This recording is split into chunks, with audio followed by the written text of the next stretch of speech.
Hello મિત્રો, કેમ છો બધા? જય સ્વામિનારાયણ. તો તમે બધા મજામાં જ હશો અને આજે તમારા માટે લઈને આવી છું નવી રેસીપી.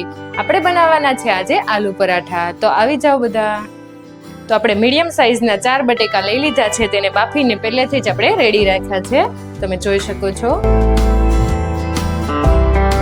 બધા બટાકાને આપણે એક બાઉલમાં નાખી અને તેને મેશ કરી લઈએ.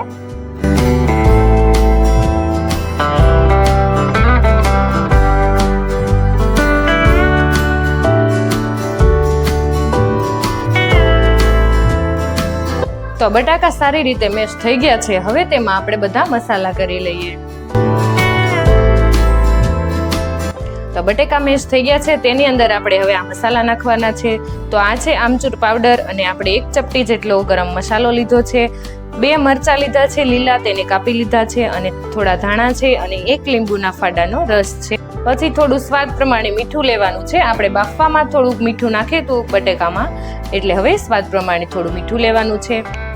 હવે જે આપણે આ લીલા મરચાં જે લીધા છે તેને આપણે આ મેશ કરેલા બટાકામાં નથી નાખવાના, ડાયરેક્ટ આપણે તેનો હવે વઘાર કરીશું. તો વઘાર માટે આપણે સૌથી પહેલા થોડું તેલ લેવાનું છે. હવે આપણે ગેસની ફ્લેમ ઓન કરી દઈએ. તેલ ગરમ હવે થઈ ગયું છે, તેમાં ચપટી જેટલી હિંગ, થોડીક હળદર અને પછી આ જે મરચાં હતા કાપેલા તે નાખી દઈએ.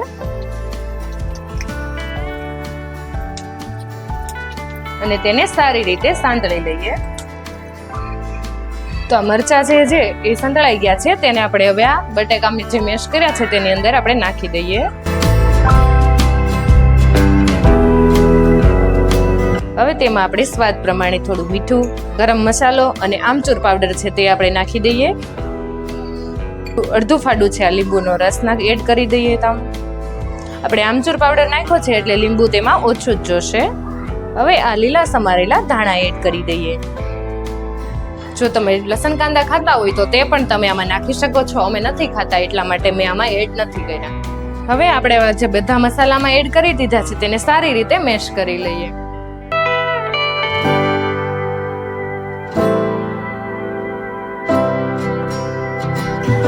તો આપણા પરાઠાના સ્ટફિંગ માટેનો મસાલો બનીને રેડી થઈ ગયો છે.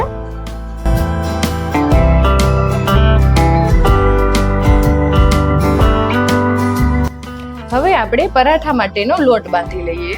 તો મેં ઘઉંનો લોટ લીધો છે. આપણે આ ઘઉંનો લોટ લઈ લીધો છે, તેમાં હવે આપણે મીઠું નાખવાનું છે, 1 સ્પૂન જેટલું. હવે તેમાં 1 ટીસ્પૂન જેટલું ઓઇલ નાખી દઈએ. હવે આપણે આનો રોટલીના લોટ જેવો જ લોટ બાંધી લેવાનો છે. પેલા સારી રીતે આ ઓઇલ નાખ્યું છે તેને આપણે બધા લોટમાં ભેળવી દઈએ, એટલે કે મોણ દઈ દઈએ.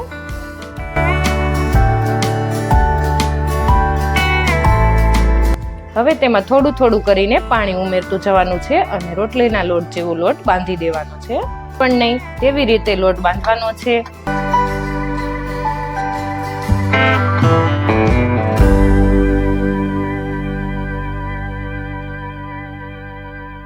આપણો લોટ પણ બંધાઈને હવે રેડી થઈ ગયો છે. હવે આપણે પરાઠા બનાવવાના છે, એટલે કે વણવાના છે, પછી તેને તળવાના છે.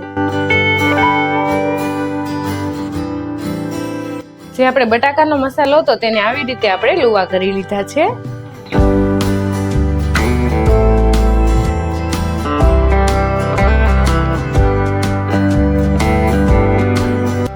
હવે આવી રીતે આપણે આ રોટલીની જેમ જ એટલું વણી અને તેમાં આ મસાલો નાખી દેવાનો છે અને તેને આવી રીતે પેક કરી દેવાનું છે.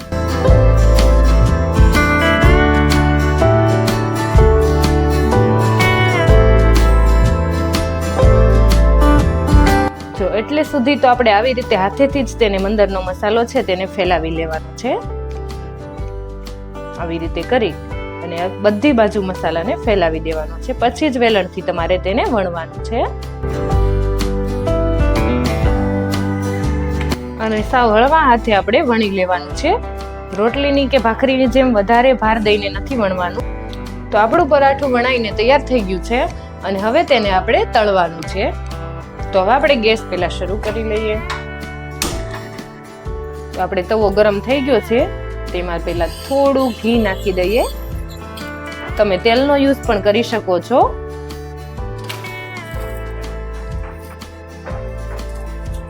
હવે બંને બાજુ આપણે સારી રીતે તેને શેકી લેવાનું છે. થોડું થોડું ઘી નાખતા જવાનું છે અને શેકી લેવાનું છે.